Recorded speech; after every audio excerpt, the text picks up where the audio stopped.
Hi, everyone, and welcome to St. James's Episcopal Church Wednesday Fellowship and Study. I'm Hillary Strever, Senior Associate Rector at St. James's, and we are delighted tonight to have our Racial Justice and Reconciliation History Team present their findings that they've dug up over the past few months about our history as a parish, just for the time 1830 to 1865, so from the founding of the parish to the end of the Civil War. We are glad tonight to be joined by some members of St. Philip's, including Ken Anderson here, who has collaborated with our history team. And I'm not sure, Ken, if you're planning to speak tonight or if it's next week, but we'll be hearing from Ken sometime over the course of these next two Wednesday nights. So we've divided up the presentation. They've divided up the presentation between two nights. So be sure to tune in next week for the second part. A reminder that the previous two lectures, Dr. Greg Kimball talking about antebellum Richmond and Dr. Ed Bond talking about the Episcopal Church, nationally speaking, in the same time period, 1830 to 1865, are both available on our website, which I'll pop into our chat box in just a few moments. But without further ado, I want to thank you all for joining us tonight. And Alice, I believe you're planning on sharing your screen for us. I am, but before I do, I wanted to introduce the team. Please do. So you already introduced Ken Anderson, who I consider him part of the team because really he has done the lion's share of the role of the relationship between St. James and St. Philip's and the role in helping to get St. Philip's started. So Andy Bennett, who was not able to be here tonight, she's on the team. Jane, I think Jane's here, right? Jane? Yes, Jane is here. Okay, everybody probably knows her. Mary Lou Lee, I think everybody knows you. And Elizabeth Harvard. Elizabeth, are you here? Yes, great. And Laura Shuford was on the team, but she needed to step away. So with that said, I will try to, here we go. Here we go, right? I think managed to do this okay. And I'm going to move this here, and I'm going to turn it over to you to start with, Hillary. Absolutely. Well, a little bit of history first around this ministry.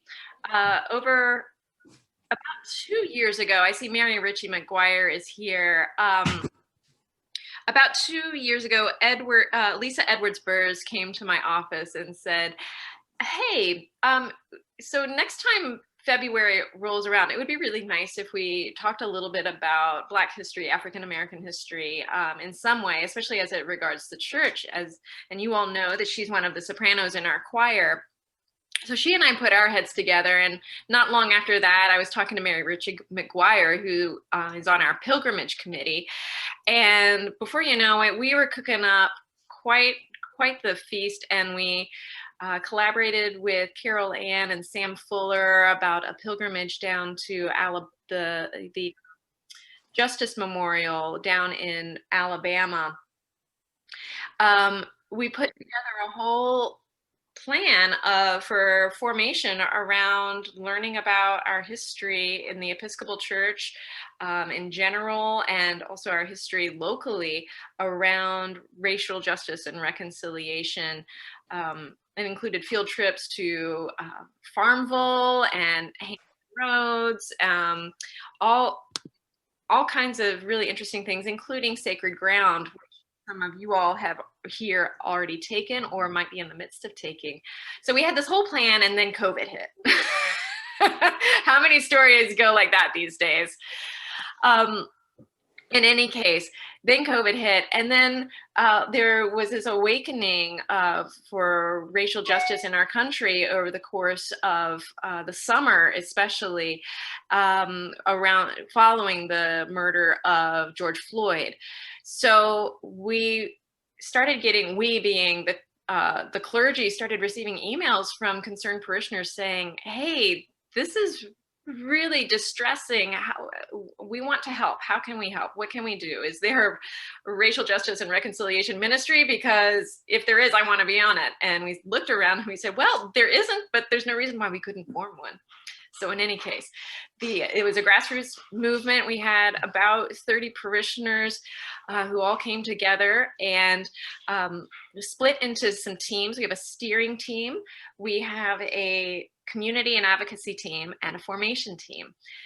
The steering team came up with this mission statement: following the example of Jesus Christ, to love our neighbors as ourselves and living into our baptismal covenant to respect the dignity of every human being, RJR works to promote racial reconciliation, justice, healing, understanding, and forgiveness within our parish and the communities where we live and serve. And here you can see listed some of the people who are on the committees and the teams. You see the steering team over on the left, and you'll see Andy Bennett and myself from the history team, from the formation team, are on the steering team as representatives there. And then the history team is led by, coordinated by Alice Tousignant, who is just speaking a moment ago. And she's listed and introduced all the other participants here tonight as well, who have been working on the research. So where did the research come from?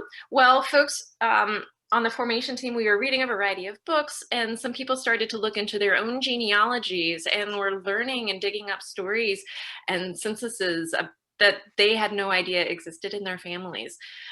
People were digging up, for example, the 1860 slave census and learning that their families owned slaves at one point, or had enslaved people, excuse me. And so they started wondering, well, what about our parish? When we know that the Episcopal Church has a mixed history when it comes to our history with race. And so what was our church family doing around these, both positive and negative? We wanted to take a look at that. And so they started talking to other churches who have done this work, like St. Paul's down in over in Capitol Square, and started talking to historians, local historians, and just put rubber to the road and started researching some things. Would that be a fair start, Alice? Yes, it's perfect. So thank you, Hillary. We'll take it from here. So I wanted to start, though, by asking each of our team members if they could say personally why this project is important. And if you saw the little video that Hillary and I did, I talked about why the project is important to me, that, it's really my hope that in learning about our past and the behavior of the church in the past, that it will help us shape the future of the church and its behavior and that of its members, so that we can really move forward to become beloved community. So I thought I'd ask Jane and Elizabeth and Mary Lou if you could just briefly say why you joined this history team. Well, I think, as this is Jane, and as doers of the word, we value that so much as our identity. I think we're really uniquely poised to take this information and then, to do some positive things, to try to, first understand our history and then, move forward to try to become beloved community. Great, thank you. How about you, Elizabeth? Okay. So I joined because I really care a lot about the issue, but I'm also conflicted about the whole political rhetoric and discourse, and how difficult it is then individually and as a church to try to find, to really understand and try to come together to move ahead. And so I felt like the one step that I could take was to learn more and dive into it, and from there begin to form kind of rational thought. Great, thank you. How about you, Mary Lou? You might be on mute. Sorry.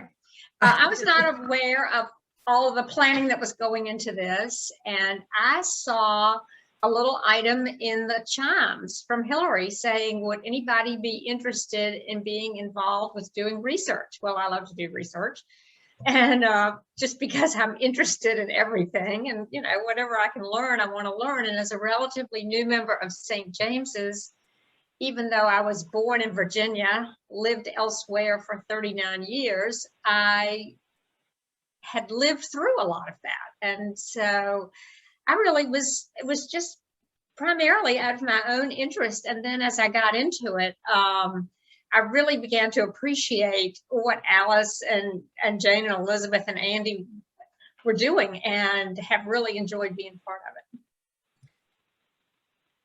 And Ken, we'll ask you next week when you do your part of it.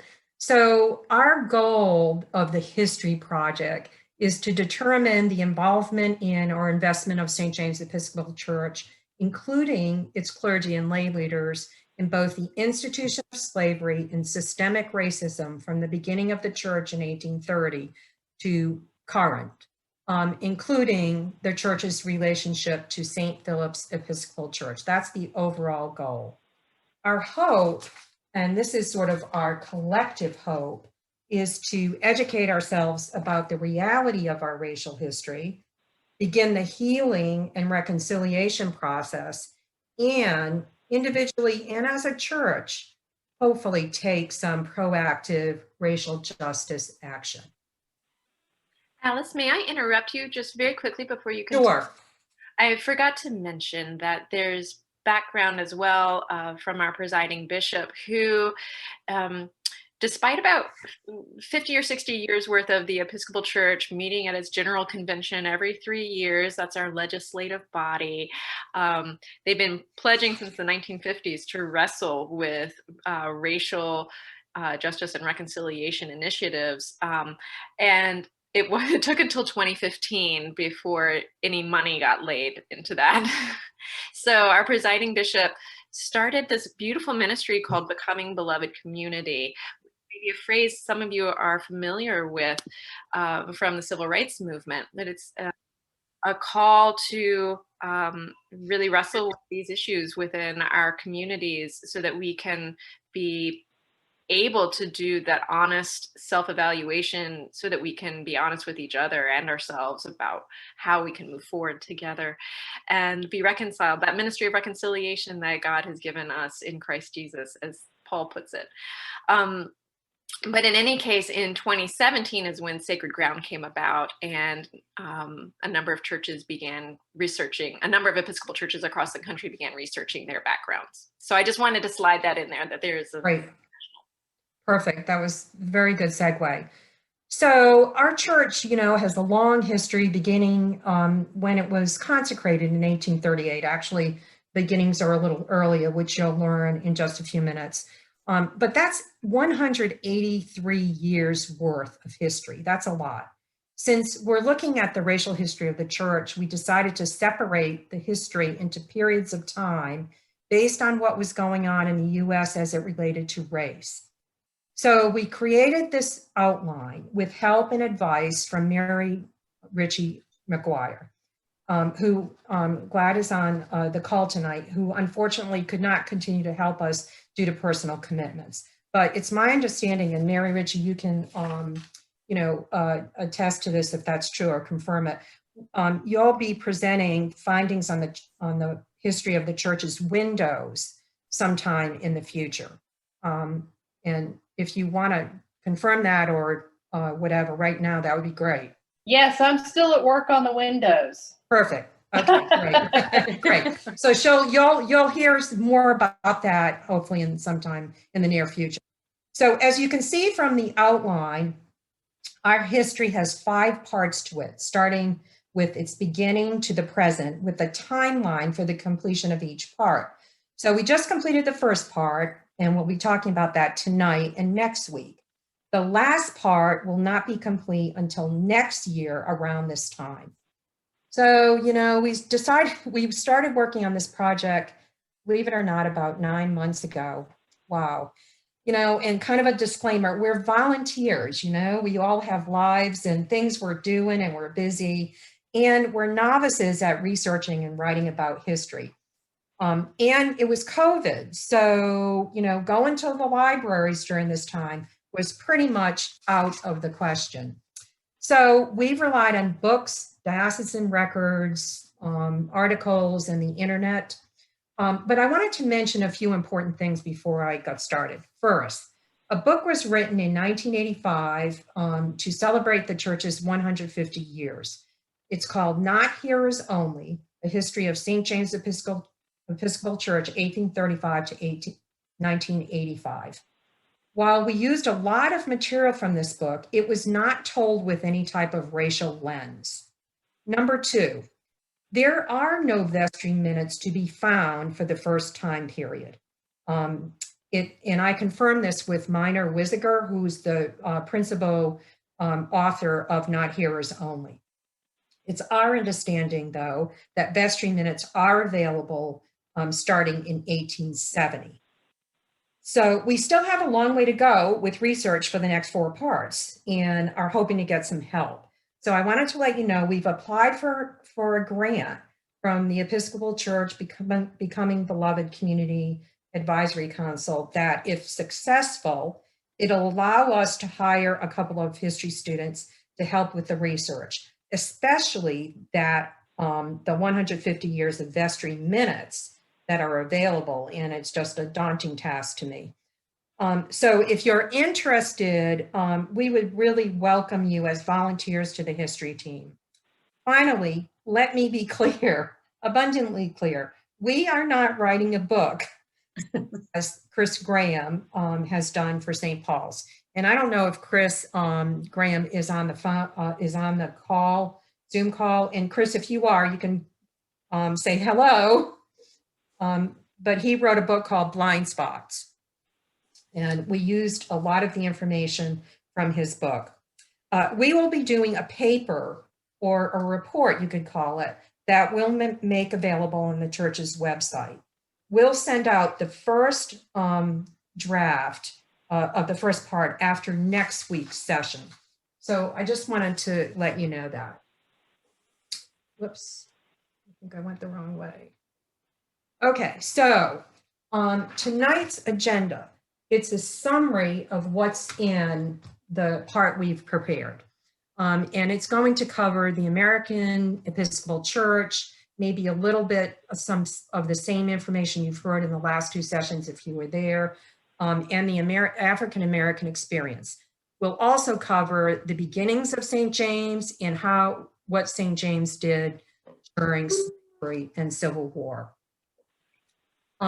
The next week's agenda, which will be primarily Ken Anderson with some help from us, will cover the Episcopal Church in Virginia and how it behaved, especially as it relates to, the beginnings of African American churches.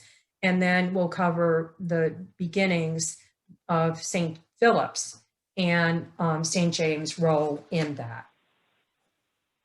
So this next slide will be done by Elizabeth. Okay. So the Diary of a Southern Refugee chronicles life in Virginia during the Civil War, and it first appeared in print in 1867. It is one of the most quoted of memoirs written by a Confederate woman, and the author was Judith Brokenber McGuire. She lived from 1813 to 1897 and was married to the principal of Episcopal High School in Alexandria. She and Reverend McGuire were secessionists who fled Alexandria in 1861 as the Union Army occupied the city. They were among the first of tens of thousands of Civil War refugees. Within Virginia, they moved 34 times in search of safety and stability, and home came to mean a temporary dwelling consisting of 1 to 3 rooms in someone else's already crowded residence. Her memoir is a powerful window into the human cost of Civil War And while it doesn't say much about African Americans, it does, by general omission and a few references, convey their low status at that time. This quote from her memoir conveys the prevailing Southern view of slavery and the race that was enslaved. Under a mysterious providence, millions of the colored race have been saved from the foulest paganism, millions mentally and morally elevated far above those of their native land, and multitudes saved in Christ forever. Is it God's purpose to break up this system? Who can believe that it was his will to do it by war and bloodshed? Or that by turning people loose without preparation, a rapid demoralization, idleness, poverty, and vice should doom so many of them to misery or send them so rapidly to the grave? In this transition state, must earth remain uncultivated and its fruits so lessened as to reduce all to comparative poverty, and threaten such numbers with actual starvation? Must a war of races come? It's a great read. I recommend it to anybody who's interested in just what it's like to live through the war, through the Civil War, and also to begin to understand what those attitudes were that people had and sort of how they came about. In reading St. Paul's history, Blind Spots, which was just mentioned, we understood that a pro-slavery Christian argument dominated Southern churches, including our St. James's Episcopal Church. It called on white Christians to mentor enslaved people in the ways of proper Christian practice, which the white people would not have done otherwise. This was also seen as a key to the religious elevation of African Americans, whom whites at that time believed were unable to develop their own faith. This paternalistic approach reinforced the idea that the white race was superior and more enlightened than the colored race. Now, I'm not reading from the slides. If you all, I hope, are kind of reading along. As whites in the North and South moved toward having separate churches for whites and blacks, the first two African American Episcopal parishes were established in the North. Absalom Jones founded St. Thomas African Church in 1794 in Philadelphia, and he was ordained the first black minister in the country in 1804. The second was established by Peter Williams in New York City in 1808. Together, these churches became centers of influence for African Americans throughout our country. And to give you a flavor of Peter Williams' experience, I'll read this quote. From his place in the slave gallery, Peter Williams listened to white clergy preach, and he developed into a devout and pious Methodist. While still a slave, he worked as sexton of the church, and church records from 1778 note that Williams received payment for his labor. It was in that same chapel that he met and married Mary Durham, an indentured servant from St. Kitts in the West Indies. End quote. After the Civil War, there was a mass exodus of African Americans away from the Episcopal Church and to the Baptist and Methodist denominations. In the Episcopal churches of the North, African Americans were excluded from fellowship and treated as second-class citizens. In the South, white bishops and church leaders exerted completely tight control over Black church operations and preaching. And at the time, African Americans were not represented at convention. From the magazine of the Protestant Episcopal Church, we gained insight into how African Americans experienced the church after the Civil War. First, the Episcopal Church maintained separate but equal standing between Blacks and whites. The Episcopal denomination was seen as a religion for the upper class, urban society, when at that time many African Americans were agrarian, poor, and less able to read the liturgy. It also wasn't a lively church, as we know. It's pretty formal, and it didn't welcome the emotional expressions of religious zeal that some were seeking. Interestingly, at the time, Black Episcopalians saw themselves as utterly devout, more devout, since they were committed to a Christian faith and worshiping in a church that didn't wholly recognize them. Contrary, Blacks who joined other denominations viewed those who stayed within the Episcopal Church as being less religious and wanting to distance themselves from their own African American communities. That's on to the next slide. So here we have a photograph of the original building at 5th and Marshall. And so how did we get started? How did St. James's start? Well, a letter was sent to the diocese in 1831 by a group of people who were unhappy with the church they were attending. And that letter stated that many Episcopalians around Monumental who are, quote, who are either altogether prevented from attending its services or as much inconvenienced in so doing by the want of comfortable pews. So in 1835, 26 people contributed $1,540 for land at 5th and Marshall. And in 1837, the first building was completed and there was a Sunday school. And then the cornerstone for the church was laid in April 1838 and construction was completed in early 1839 and consecrated on June 23rd, 1839. And the questions that we sought out to answer through our exploration of history, you see them listed here. We wondered, did lay and ordained leaders own enslaved people? How did we at St. James's treat free and enslaved African Americans? What was the church's involvement in the Civil War? Did our parish use enslaved people to help build the church or keep it in operation? And what was St. James's involvement in the creation of St. Philip's in 1861? And that, as we mentioned earlier, is going to be covered on May the 5th. So to the question, were church leaders slave owners? So of the first 3 rectors, there is evidence that shows that 2 of them were slaveholders. And we believe that most of the vestry during that time were also slaveholders. Great, thanks, Jane.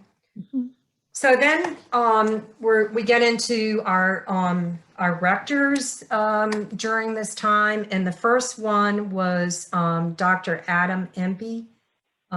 He served from the very beginnings of the church in 1837 to 1853.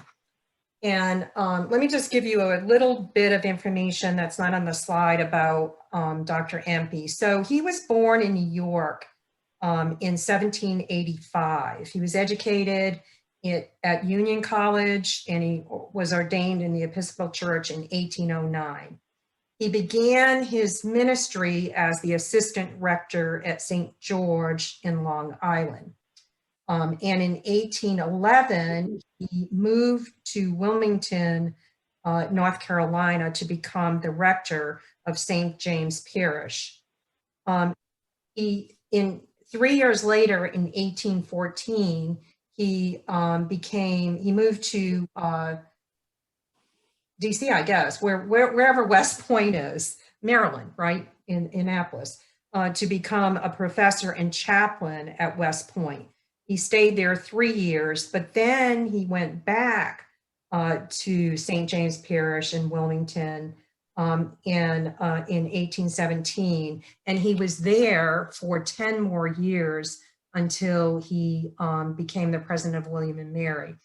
And it's what I found was that, and I just never made this connection, but seems like the reason that our church is named St. James is in honor of Dr. Empey's service at the St. James Parish in North Carolina, which kind of makes sense, right?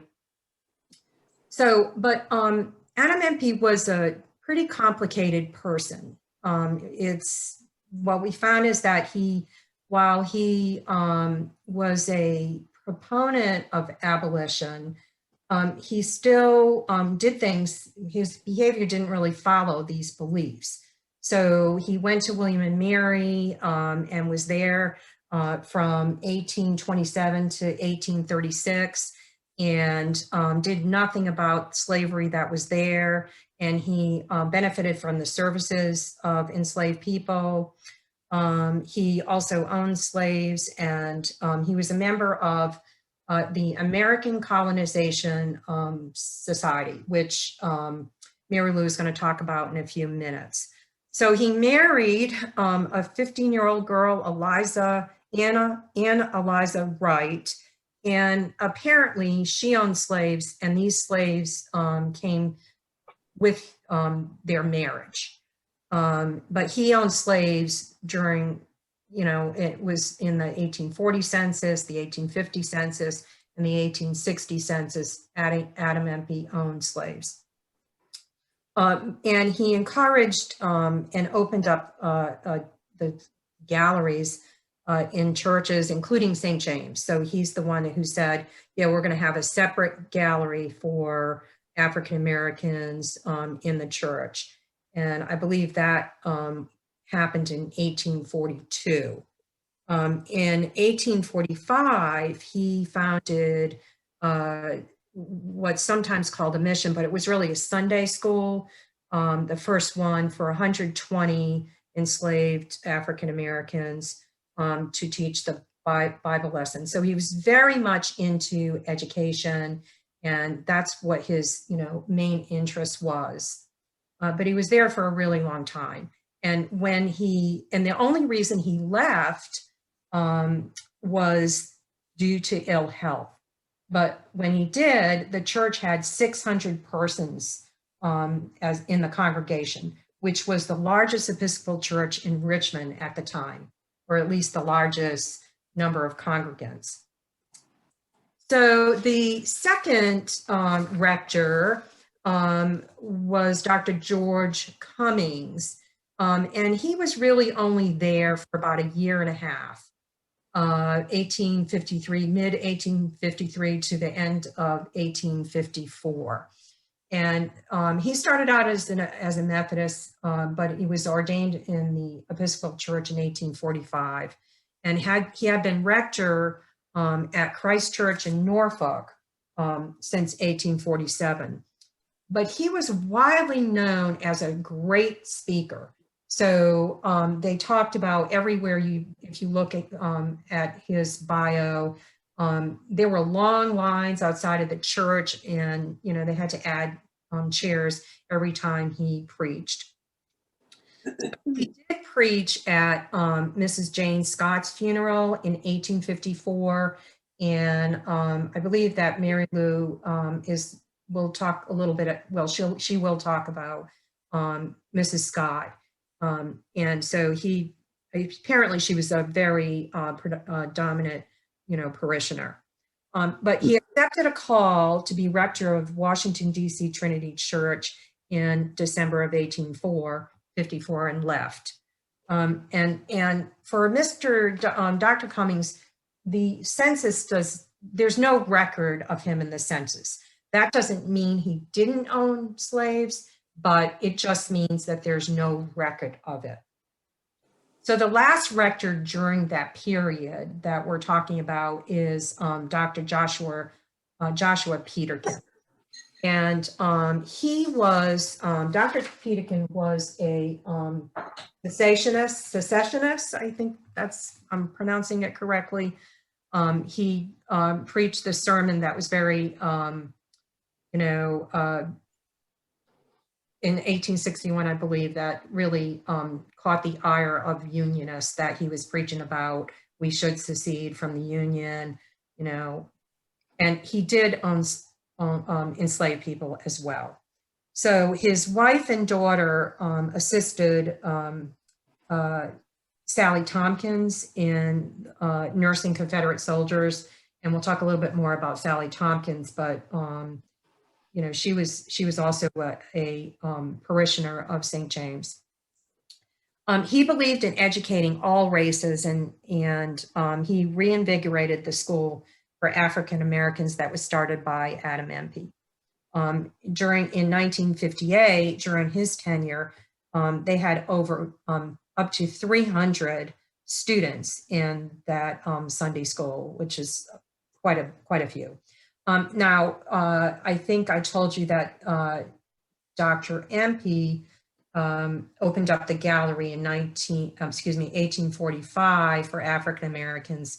Well, Dr. Peterkin finally added pews in the balcony in 1859. So I guess you could say that was a good thing.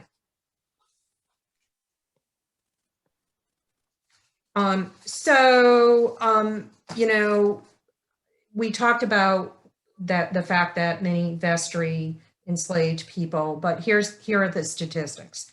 So this is from the census. From the 1840 census, 5 out of the first 8 vestry members enslaved 45 people. Now, again, these are of records that could be found. So there might have been more, but these are the ones we could find.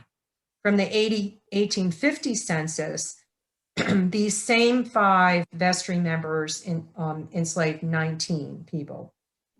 And then in 19 subsequent vestry members, this is after the first vestry, 19 enslaved 92 people, as shown in the 1840 census, 101 in the 1850 census, and 64 in the 1860 census. So this is evidence that we can say, you know, many or most of vestry members at the time were slave owners. Jane, I think it's you.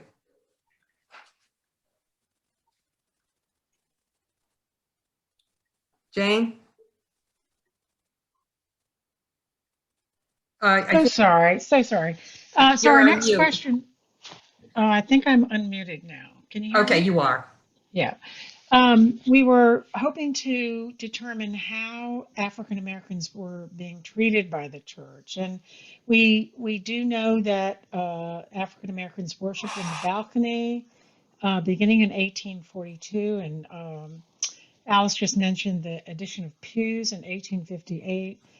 Sunday school was available to them where they were taught the Bible, but it's unclear as to whether this was done orally or if they were taught to read the Bible. African Americans were baptized and married in the church, but not incorporated in the fellowship of the church. And St. James's supported the American Colonization Society movement. And as mentioned earlier, parishioner Jane Scott went to Africa, and Mary Lou is going to talk about her in a minute. Right now, Mary Lou.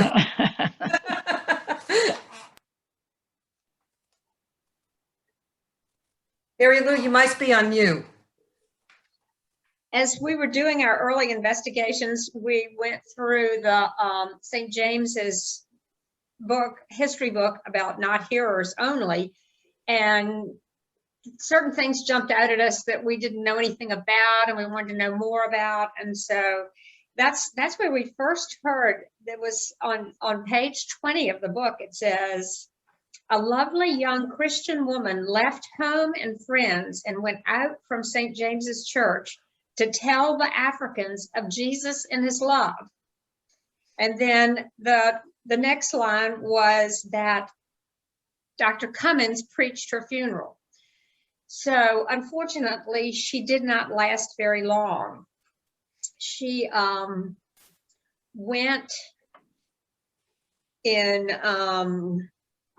sometime in, let's see, she went in like 1853. She was, and in 1854, I think George Cummins preached her funeral.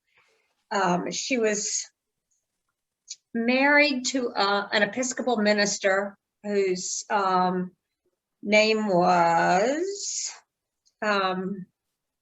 Hugh Roy Scott, and he was from Amherst County, Virginia. And her full name, which we didn't know initially, and we scrounged around on the internet, and amazingly, we came up with it. Her name was Jane Carey Harrison Scott. And as soon as we said that, Andy Bennett said, she must be a cousin of mine.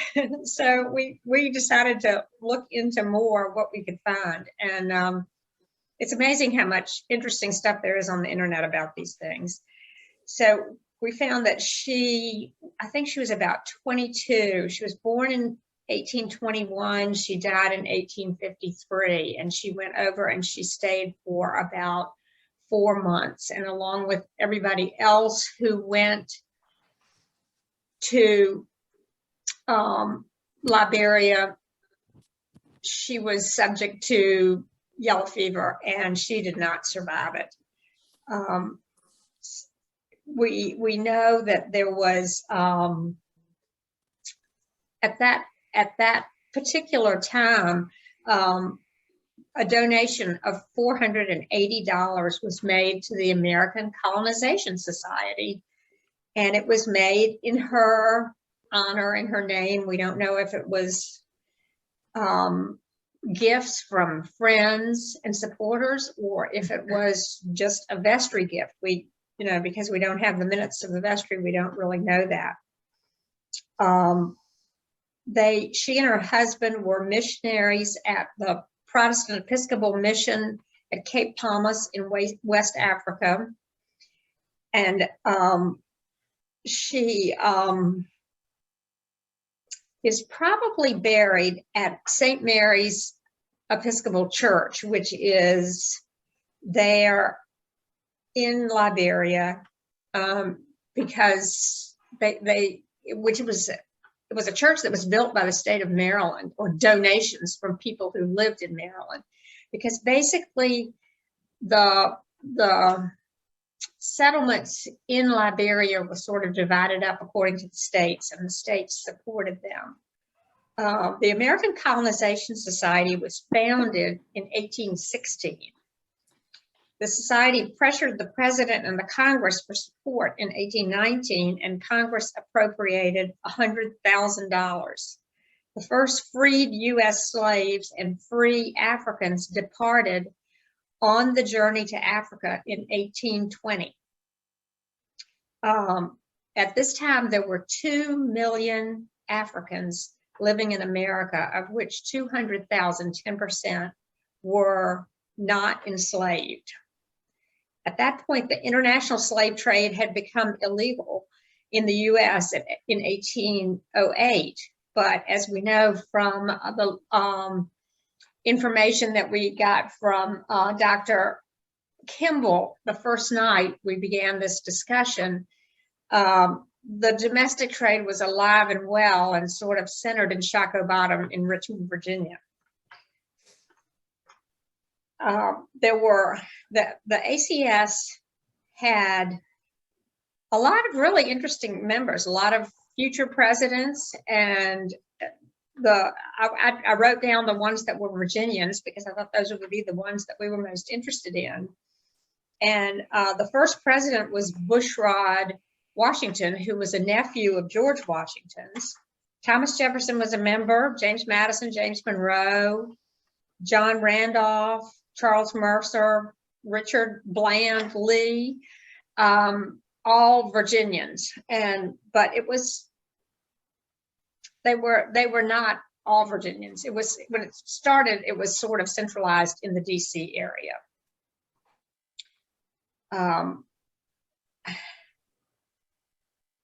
It was interesting because the reason they decided to go to Liberia was that England had outlawed slavery in the 1700s.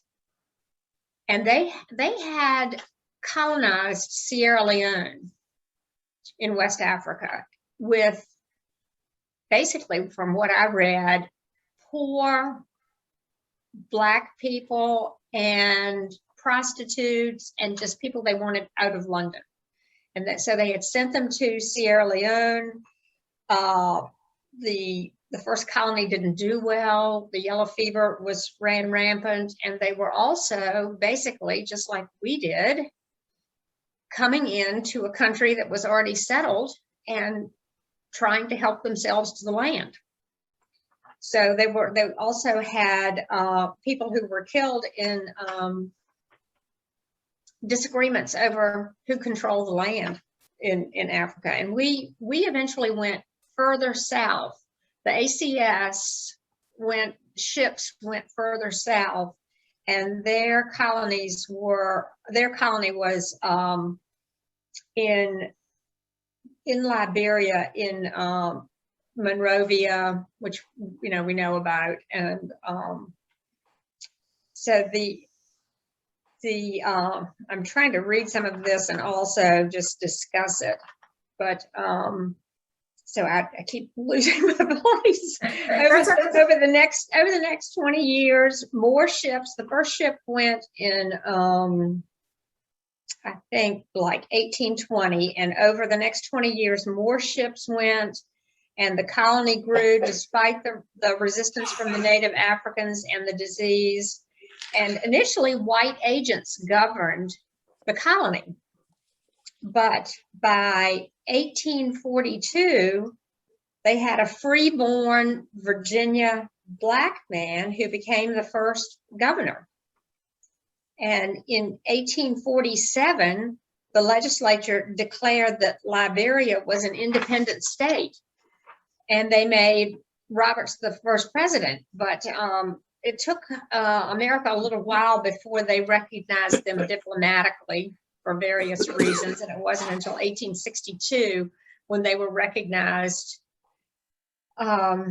Actually, the people from the U.S. were not sure they could handle a diplomat from Africa, was the main reason. And they did do a diplomatic recognition in 1862. And Liberia became the first independent republic in African history. The success of the colonization program still didn't answer the question of what to do about slavery. The ACS continued to evolve in its ideas of a solution to slavery. Free blacks, slave owners, and abolitionists all were members and all promoted different ideas. And even Abraham Lincoln, as late as 1862, believed that voluntary colonization should go hand in hand with any kind of emancipation program. He just did not think that black and white people could live together equally in the same country. I found that to be very interesting. And 100 years later, we did have a mention in the vestry minutes that St. James's stated that political and social actions are not the role of the church. They rather moral issues are the appropriate issues for the church to consider. So it was eventually disbanded, not until 1964, and they did not donate their archives to the Smithsonian until the 1980s. So it was very interesting to read about, and if anybody else is particularly interested in it, there is plenty on the internet about the American Colonization Society. So I commend you to the internet. Great. Thank you, Mary Lou. So the third question we were asking is, what was the church's involvement in abolition in the Civil War? And I think we've talked about some of these things already. Dr. Peterkin actually sent supplies to Confederate troops, food, medicine, Bibles, for example. I told you about that sermon he gave. Then we talked about Judith McGuire, who wrote the Diary of a Southern Refugee, was a member of St. James. Then Sally Tompkins, she was really pretty amazing. She started this hospital and ran it for Confederate soldiers. And she was so successful at it that I guess the Confederate Army gave her the title of Captain Sally Tompkins. She's credited with having the most successful hospital. Only 73 out of the hundreds and maybe thousands of soldiers that were cared for in that hospital died. But also, finally, the funeral of Jeb Stewart and Captain Wise were held at St. James, and Dr. Peterkin was sat with Jeb Stewart before he died. So the answer to that question is we were definitely involved. So to the question about the parish using enslaved people to help build the church or keep it in operation, we think probably so. We weren't able to find any records of this, but I believe that Dr. Bond mentioned that it was very common for owners of slaves to lease out their slaves. And you probably know that the James River and Kanawha Canal was largely dug by slaves. Tredegar Iron Works, built with slave labor.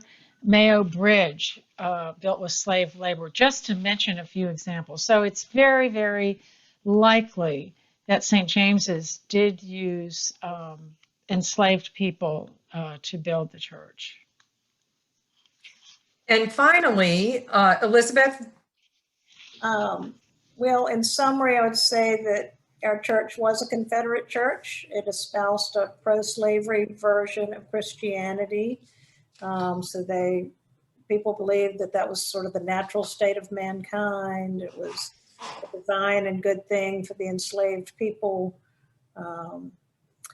St. James vestry members and ministers were slaveholders, and they did minister to African Americans through religious services and Sunday school. And St. James is proudly and in alignment with their beliefs at that time honored, celebrated, and supported the Southern troops and the military leaders of the Confederacy. Great. Thank you so much. I'm going to stop screen sharing, I think, unless I mess that up. You still see that? Wait a minute, hold on. I think I did that wrong. There.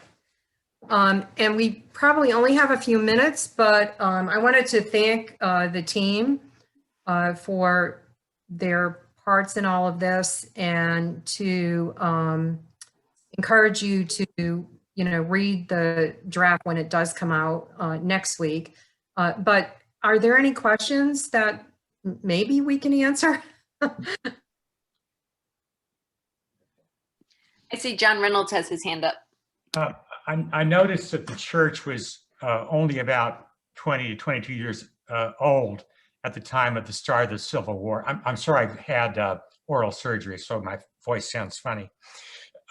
So I was wondering, this relatively new parish, how it might have compared to more established parishes in the city. I mean, it was the newest one at the time. So the first one obviously was St. John's in the 1700s, and then Monumental. But then Christ Church was the third, and we were the fourth. So I don't know that we didn't look that up. So we could get some information about that and put it in there. I don't know how it compared in terms of membership. I'll bet St. Paul's. When was St. Paul's founded? St. Paul's was founded after Really? Okay. Yeah. I have blind spots right here. Yeah, it was Look it after. up. Didn't you say that the membership of St. James by the time the first rector left was the largest in Richmond, 600? Right. Well, yes, that was, I guess that was 20 years after, because you were saying 20 years. So if we started then, and he left in 53, 1853. So I guess we were the largest church then. Thank you. You were paying attention. Janet, you can join our committee. Yeah, please. In my spare time. Kathy Phillips has a question she put into the chat box. She wrote, were services held during the war, And what happened to the church when the Confederates fled and Union forces entered? Well, we were only going to the end of the Civil War, so we're going to have to tell you about that at the next session. It's the next part, right after the Civil War. Great. And Ray Insco has a question. Just curious, and it would be hard to know, I guess, what the curriculum for the Sunday school class would have been. What were they teaching, and for what purposes? Well, they were just teaching the Bible, but I don't know what parts of the Bible. Okay. I mean, you hear things these days, certainly that a lot of African Americans and whites as well were taught that slaves were to obey their masters. So I would imagine that maybe had a place in the Sunday school curriculum. I don't know. Yeah, Alice, can I jump in for 1 second? absolutely can. Hello, Ray. Hi, everyone. First off, thanks for having me this evening, and can't wait to speak to you all next week about our parish's relationship. To your question, it has been one of the things that I've been looking for in my own research on St. Philip's, because the church school actually continued well into the 20th century, and really the foundation of our Sunday school actually started at St. James.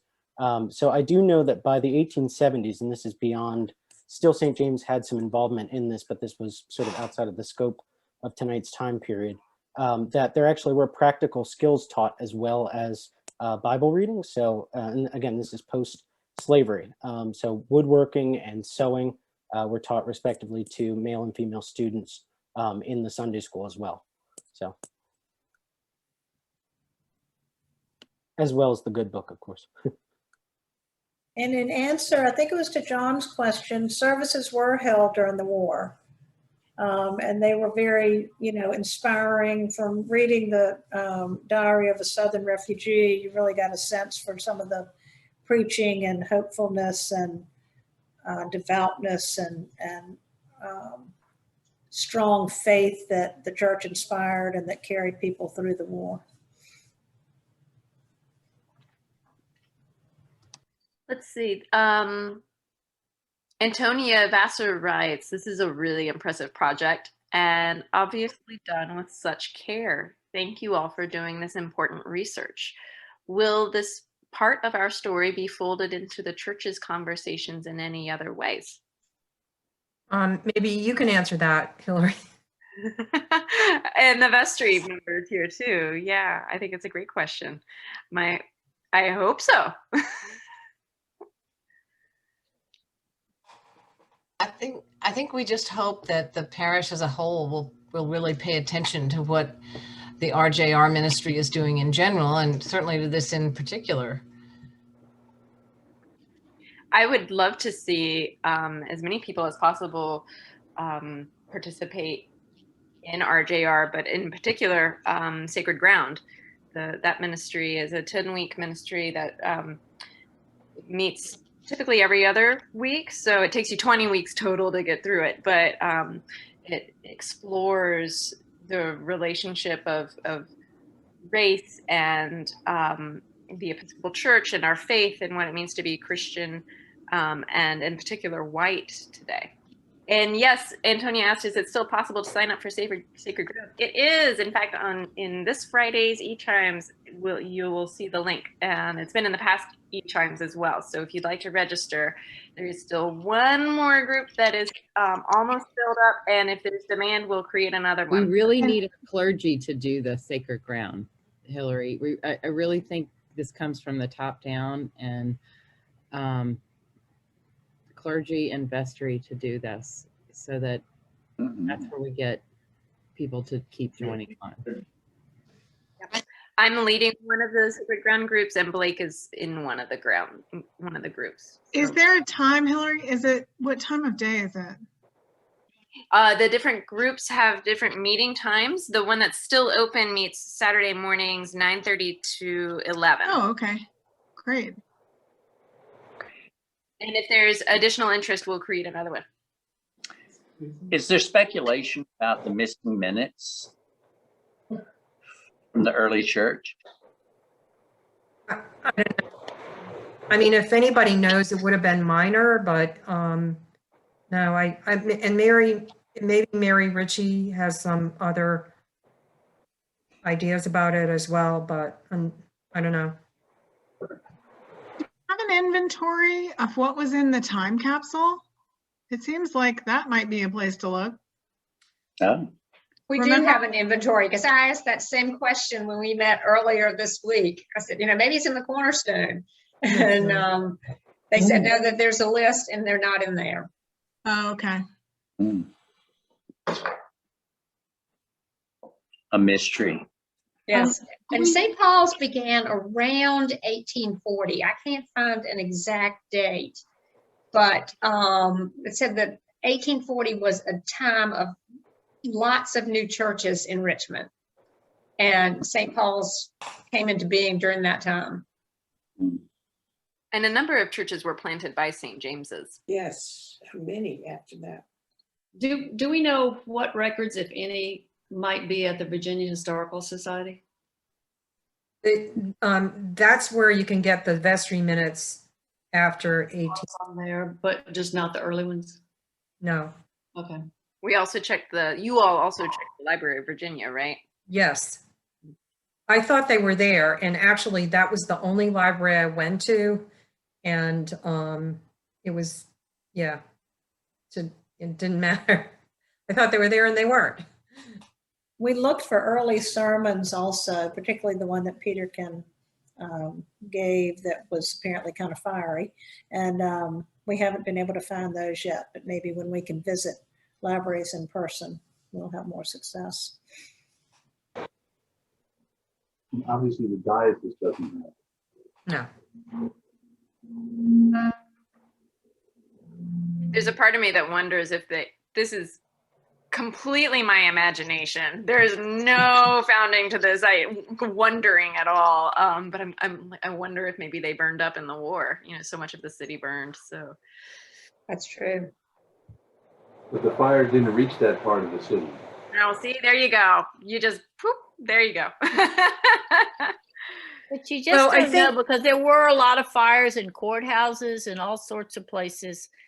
And so many Hall of Hanover records are lost. I mean, there's so many records have been lost by fire. I think there was also a fire at St. James after the Civil War. And so maybe they burned there then. Well, we can tell you for sure there was a fire at St. James after the Civil War. Yeah, no. I meant like right after the Civil War. Yes, indeed. Hey, after the Civil War. Melinda Parker asked, when did St. James's move to Franklin Street? Maybe they were lost in the move. Yeah, I don't exactly know when it moved. How far back did it go? Just this period. It moved in 1912, wasn't it? Yeah, that's right. That's my memory. The cornerstone was laid in 1912, so they probably moved in 1914 or something. Can the minutes go back how far? 1870 is what Alice said.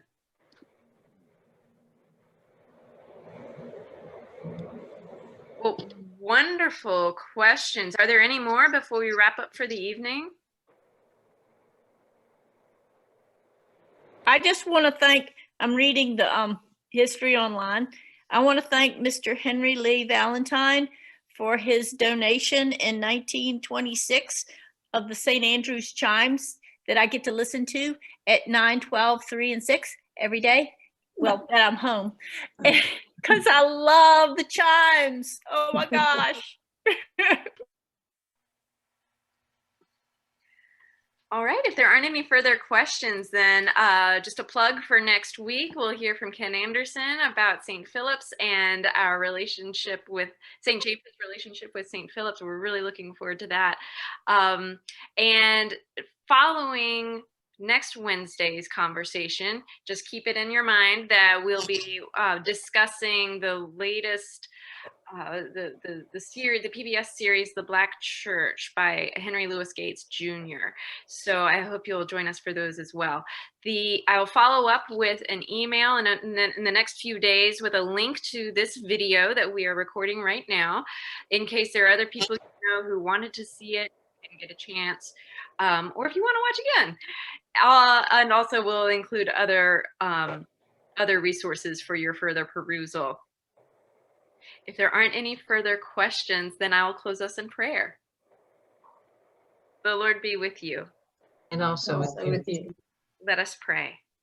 This is a prayer for the church in the back of the prayer book. Gracious Father, we pray for thy holy Catholic Church. Fill it with all truth, in all truth, with all peace. Where it is corrupt, purify it. Where it is in error, direct it. Where in anything it is amiss, reform it. Where it is right, strengthen it. Where it is in want, provide for it. Where it is divided, reunite it. For the sake of Jesus Christ, thy Son, our Savior. Amen. Amen. Amen. Thank you all for joining us tonight. Have a good evening. Too. Thank you. Thanks. Everybody.